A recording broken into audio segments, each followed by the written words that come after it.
Hello students, welcome to this video. Students, the video cover the concept of corporate social responsibility. जैसे कि हम सभी जानते हैं, being a part of society, हर एक इंडिविजुअल को अपनी खुद की एक रिस्पॉन्सिबिलिटी होती है, अपनी खुद की एक ऑब्लिगेशंस होते हैं जो सोसाइटी की तरफ होते हैं और उसे वो कंप्लीट करने होते हैं. So ये concept, the concept is not limited only to the human beings. Okay, ये उस हर इंडिविजुअल का ऑब्लिगेशन होता है या हर एक इंडिविजुअल का रिस्पॉन्सिबिलिटी होता है जो इस सोसाइटी का हिस्सा है. नाउ दिस हिस्सा will extended the scope till the industrial sector also. Okay, मतलब ये जो हिस्सा होता है ये हिस्सा इंडस्ट्रियल सेक्टर के को भी इंक्लूड करता है.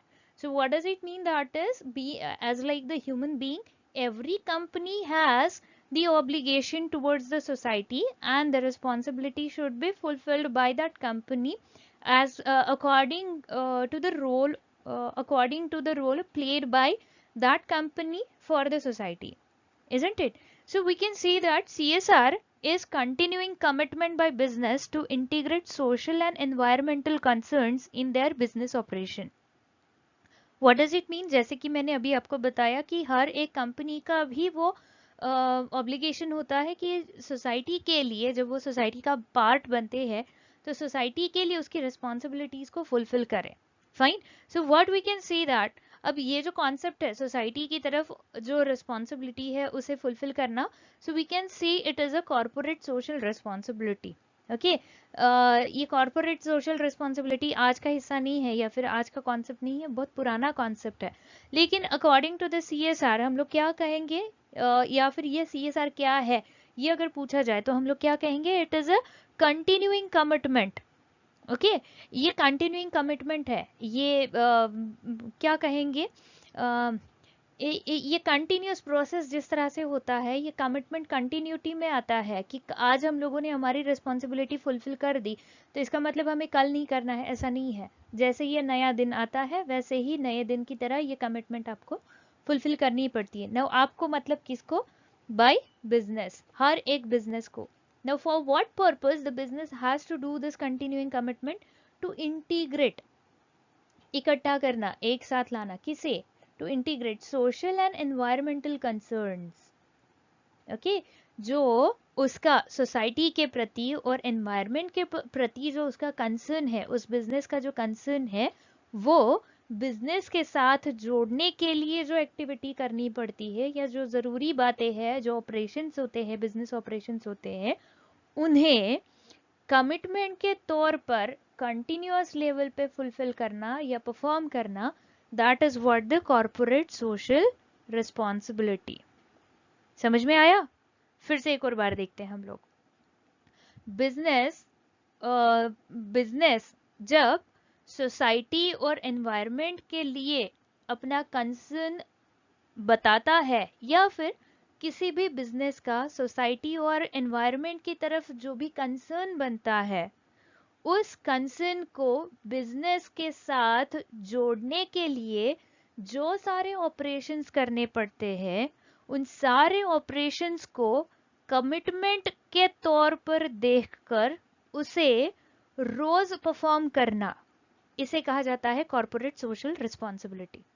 ओके, नो, इन इंडिया, बहुत इंटरेस्टिंग पार्ट है ये. In India CSR is not the strange or new concept. Okay students, CSR जो है ये कोई नया कॉन्सेप्ट या कोई बहुत ही अलग कॉन्सेप्ट है, एकदम से एलियन की तरह आया हुआ, ऐसा बिल्कुल भी नहीं है. It exist from the Maurya.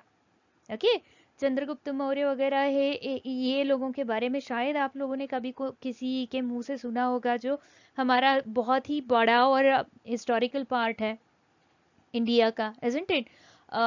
एक और चीज इनका अगर बहुत अच्छी तरीके से बतानी है या फिर बहुत अच्छी तरीके से समझना है तो कह सकते हैं चंद्रगुप्त मौर्य जो कि सम्राट अशोका के पूर्वज थे, हम लोग कह सकते हैं. दैट इज उनके दादाजी या बड़े दादाजी, ऐसे हम लोग उसे बोल सकते हैं. सो ये चंद्रगुप्त मौर्य के टाइम पर जो उनके जो गाइड थे, उनके जो फिलोसोफर थे, कौटिल्य, या फिर जिन्हें आज और तब भी चाणक्य के नाम से जाना जाता है। सो ये जो चाणक्य थे, इन्होंने मौर्यस को बताया था, या फिर वो एम्फसाइज करते थे, किस पर एम्फसाइज करते थे? Ethical practices and principles while conducting the business. वो जब भी हमारे राज और राजपाट को संभालते हैं, राजा चंद्रगुप्त मौर्य को चाणक्य ने राजा बनाया था। ओके, तो चाणक्य जब चंद्रगुप्त मौर्य से बातें करते थे, तब उन्होंने बताया था कि आप भले ही राजा बन चुके हैं, लेकिन फिर भी आपको करना क्या है? आपका राजपाट जब आप संभाल रहे हो, तो वो आपके प्रिंसिपल्स पर और आपके इथिकल प्रैक्टिसेस पर ही निर्भर होना चाहिए, इजंट इट? तो तब से ये सीएसआर इंडिया में है, और बहुत सारे लोगों ने ये सीएसआर को फॉलो भी किया है। लेकिन बीच वाले कुछ सालों में, कुछ डिकेड्स में हम हमारी ही बातें भूल चुके हैं, और अब ये 2013 का एक्ट आया और उसमें बताना पड़ा कि ये सीएसआर करना जरूरी है। ओके, चलो बात छोड़ दो। Now we proudly see that CSR is Indian tradition. Now ये जो हम लोगों ने हिस्ट्री देखी इसकी, मौर्यास के टाइम से ये सीएसआर चल रहा है। So we can see that it's a Indian tradition. We can say that it is the Indian legacy, and the company has moral responsibility to play an active role in discharging social obligations. जो social obligations होते हैं किसी भी company के, तो वो करते हुए ये moral responsibility है कि इस तरह का रोल हर एक कंपनी को परफॉर्म करना है। सर, तो मौर्य के टाइम पे बताया क्या? नहीं, फिर बाद में ये सारी बातों का इम्पोर्टेंस जानते हुए हमारे जो इंडिया के बड़े बड़े लोग थे, उन्होंने भी अपने व्यूज के साथ इस सीएसआर को प्रेजेंट किया, इस सीएसआर को परफॉर्म करने के लिए बाकी लोगों को एनकरेज किया। उसमें से एक बहुत बड़ा नाम है, that is Mahatma Gandhi. In early 90s Mahatma Gandhi ji ने ट्रस्टीज कॉन्सेप्ट को मार्केट में लेकर आए थे वो। So he introduced the concept of trusteeship helping socio economic growth. That is, अगर हम सोसाइटी के लिए कुछ स्पेसिफिकली अगर इसका एग्जाम्पल हमें देना है, तो सोसाइटी की तरफ देने के बजाय हम रोल प्लेइंग की एक्टिविटी लेते हुए हम लोग एग्जाम्पल दे सकते हैं। नाउ कौन सा रोल प्लेइंग एक्टिविटी इन्होंने बताया? That is our political section.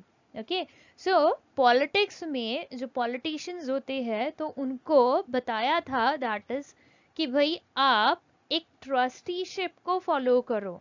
अगर आप इंडियन गवर्नमेंट चला रहे हो, so you are not the host of this Indian government, or not even the master of this Indian government. Okay, democracy है, तो democracy में आप मास्टर्स नहीं बन सकते, आप होस्ट नहीं बन सकते, but you may be the trustee of this Indian government. जो पॉलिटिशियंस है वो ट्रस्टी बन सकते हैं, ट्रस्टीशिप को ले सकते हैं, which helps the socio economic growth of the nation, we can say. So CSR ये तब भी बताया गया था। Now we can say that CSR was influenced by family values, traditions, culture and religion. Now moreover, अगर हम इसे legislation के तौर पर देखते हैं, या फिर हम कह सकते हैं that is इंडिया ये सबसे पहली कंट्री है जिसने CSR को legislation के तौर पर प्रेजेंट किया है। So according to that, या फिर on the basis of that, we can say the Companies Act 2013 replaced the Companies Act 1956. Okay, so Companies Act 1956 जो बना, उसके अंडर जो भी प्रोविजंस है किसी कंपनी को स्टार्ट करने के लिए, या फिर जो भी रूल्स एंड रेगुलेशंस बताए गए हैं कंपनी को चलाने के लिए, तो उसमें से कुछ अपग्रेडेशन करना जरूरी था। और इसी अपग्रेडेशन की वजह से कंपनीज एक्ट 2013 आया, जिसने कंपनीज एक्ट 1956 को रिप्लेस किया with numerous and significant upgradation in what? In company formation, administration and governance, and which incorporates. Okay, मतलब ये जो अपग्रेडेशन है, ये अपग्रेडेशन क्या करता है? It incorporates an additional section that is section 135 जो एक क्लॉज है, and the clause means the clauses which covered under the section 135 and the clauses are related to the corporate social responsibility. Okay, and according to this section 135 it will be considered as the obligation for companies listed in India कि भाई अगर समझो कोई India में किसी company को listed करवाना चाहता है, listed in the sense registered करवाना चाहता है, तो वो कंपनी रजिस्टर्ड होंगी according to the Companies Act 2013, और इस एक्ट का जो 135 सेक्शन है जिसमें बहुत सारे क्लॉजेस है, उस क्लॉजेस के हिसाब से इस कंपनी के कुछ ऑब्लिगेशंस बनते हैं, and that obligations are considered to be the corporate social responsibility of that company towards the society. Fine. So the clause covers the essential prerequisites pertaining to the execution and fund allotment and reporting for successful project implementation. ये 135 section के under जो clause है उस clause का ये explanation है. सी corporate social responsibility अगर समझो किसी कंपनी की है तो उसकी किस किस तरीके से या फिर किस किस सेक्शन में उसे ये ध्यान देना पड़ेगा. The very first is our resources. See national level, local level या ग्लोबल लेवल पे जितने भी नेचुरल रिसोर्सेस है उन्हें आपको ठीक तरीके से यूज करना है. उसकी रिस्पॉन्सिबिलिटी बनती है सोसाइटी के, और उसके गोल्स जो है वो गोल्स कंप्लीट होने के लिए कॉर्पोरेट सोशल रिस्पॉन्सिबिलिटी हेल्प करता है. कंपनी के लॉन्ग टर्म एग्जिस्टेंस के लिए कॉर्पोरेट सोशल रिस्पॉन्सिबिलिटी हेल्प करता है.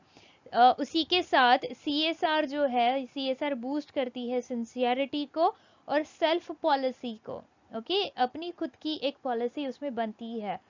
Most importantly, CSR is completely related with the ethics of the company or ethics of the business. उसी के साथ मार्केट का सबसे ज़्यादा शेयर अगर कैप्चर करना है तो CSR आपको डेफिनेटली हेल्प करता है.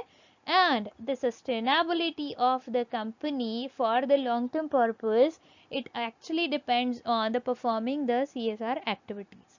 Okay, so ये सारी बातें आपको CSR के लिए याद रखनी है. Let's take a look on the importance of CSR.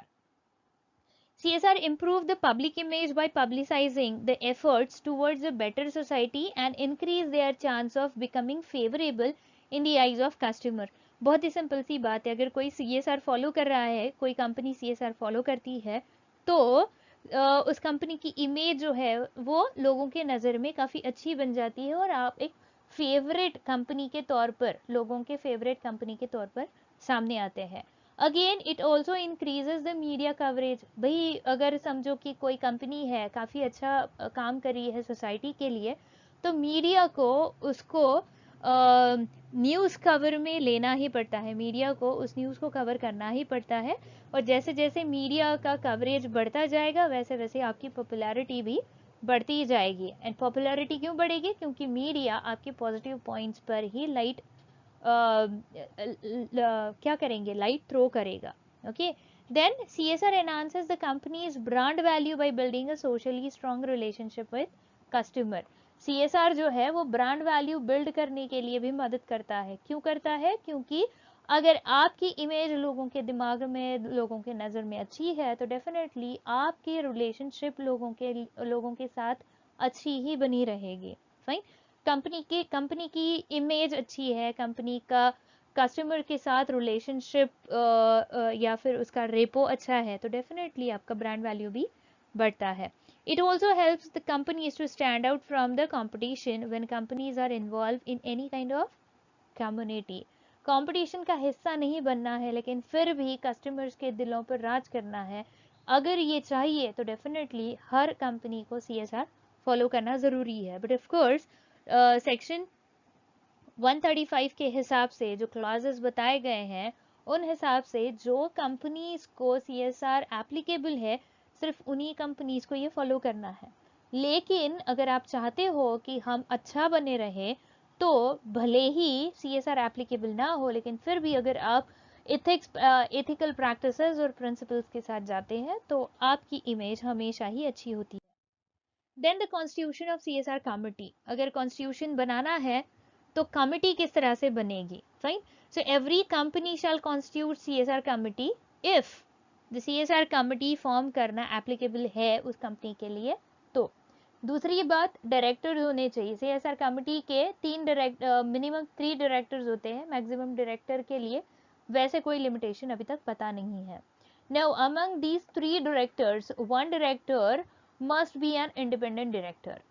Okay, independent director होना चाहिए, ना ही वो सुपरवाइजिंग के लिए हो, ना ही वो चीफ एग्जीक्यूटिव ऑफिसर हो, ना ही वो मैनेजिंग डायरेक्टर हो, ना ही वो जनरल मैनेजर हो, isn't it.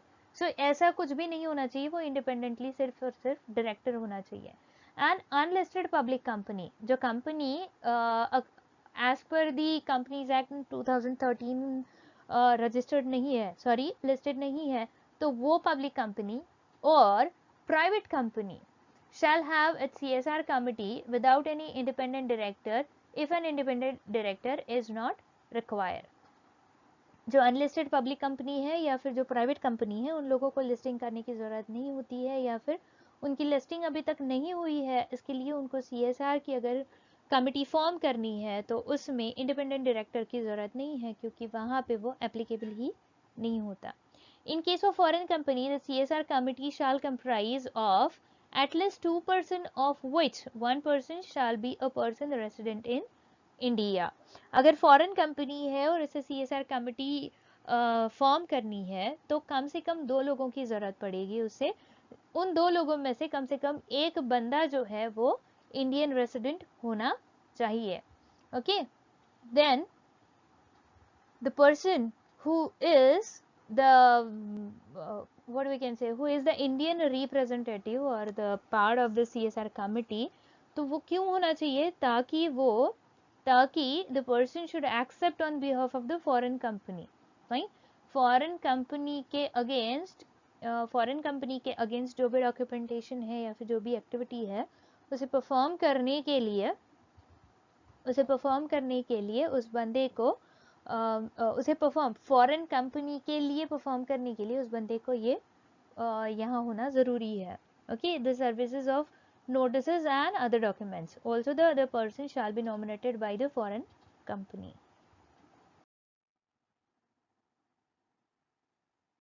Now let's take a look on the duties of CSR committee. क्या duties होते हैं? The committee shall formulate and recommend a CSR policy to the board. मतलब CSR policy banana, and CSR policy जब बनाएंगे तो जो भी Schedule 7 में बताया गया है वो सारे एक्टिविटीज़ को इस पॉलिसी में मेंशन करना ज़रूरी है, या फिर इस पॉलिसी के अंडर वो सारे Schedule 7 के हिसाब से जो एक्टिविटीज़ है वो सारी एक्टिविटीज़ इसमें आना ज़रूरी है। Again, it shall recommend the amount of expenditure to be incurred on the CSR activities. जितना भी CSR एक्टिविटी के लिए आप बजट बनाओगे तो उस बजट में आपको वो मेंशन करना पड़ेगा, वो हिस्सा बताना पड़ेगा कि ये हम CSR एक्टिविटीज़ के लिए साइड में निकाल रखे हैं। Then it shall monitor the CSR policy of the company from time to time. बस एक बार हम लोगों ने पॉलिसी फॉर्मुलेट कर दी CSR की और उसके बाद में उसकी तरफ देखना भी नहीं है, ऐसा बिल्कुल नहीं है, आपको टाइम टू टाइम मॉनिटर करना ज़रूरी है। Then it shall establish the transparent controlling mechanism for the implementation of CSR projects or programs or activities undertaken by the company. Then let's see the activities that are included into the CSR. The very first and very important, that is abolishing the poverty. Okay, malnourishment है, poverty है, hunger है, ये सब को हाँ पूरी तरह से ख़त्म करना, ये एक्टिविटी CSR का फर्स्ट एक्टिविटी है जो इंडस्ट्रियल सेक्टर के लिए इम्पॉर्टेंट है। उसी के साथ साथ हेल्थ केयर को इम्प्रोवाइज करना, ये भी ज़रूरी एक्टिविटी है CSR के हिसाब से। Then improvement in education, which include the employability of that education holder. Then improving gender equality and setting hostels for women and orphans. Gender equality माने कि अपनी कंपनी में सिर्फ यही नहीं सोचना है कि हमारी कंपनी का जो वर्क कल्चर है वो सिर्फ मेल के लिए ही कंफर्टेबल है या फिर मेल ओरिएंटेड है, ऐसा नहीं होना चाहिए। उस वर्क कल्चर में आपके फीमेल कैंडिडेट्स भी जेल होने चाहिए, उनको भी कंफर्टेबल फील होना ज़रूरी है। सो जेंडर इक्वालिटी इम्प्रूव करें, एंड साथ ही में कोई ऐसे लोग होते हैं, कोई ऐसी वुमेन है या फिर ऑर्फन्स है जिन लोगों को रहने के लिए जगह होना ज़रूरी होता है. So the company may establish or may build some hostels for the women and orphans. Orphan माने क्या कहेंगे ऑर्फन को, अनाथ. ओके, जो अनाथ होते हैं उनके लिए हॉस्टल्स की व्यवस्था करना, ये इंडस्ट्रियल सेक्टर का काम बताया गया है under the CSR. Then the safeguarding environmental sustainability, ecological balance, animal welfare, conservation and maintenance of quality of natural resources. ये भी एक बहुत बड़ा CSR का पॉइंट है. Then the protection of national heritage, art and culture, setting up the public libraries, promotion and development of traditional art and handicrafts. ये सारी बातें भी आपके CSR के लिए होती है. और उसी की वजह है कि बहुत सारे क्या कहेंगे, बहुत सारे जंगल को अडॉप्ट कर लिया है और जंगल में रहने वाले उन सारे एनिमल्स को भी अडॉप्ट कर लिया है, जिसकी वजह से उनकी ग्रोथ हो पाना पॉसिबल है. Then we'll continue the activities covered under the CSR. The areas for the advantages of skilled armed forces, war widows and their dependents. Okay, माने कि जो स्किल्ड आर्म फोर्सेस है, जैसे आर्मी के लोग होते हैं, तो इनके लिए कुछ एरिया एडवांटेज बनना ज़रूरी है. दैट इज मिलिट्री के लिए कुछ एडवांटेजेस है, कंट्रीब्यूशन दिया गया है. या फिर जो वॉर विडोज होते हैं तो उनके लिए कुछ कंट्रीब्यूशन होता है. That is the women can live और the women can survive easily in the society.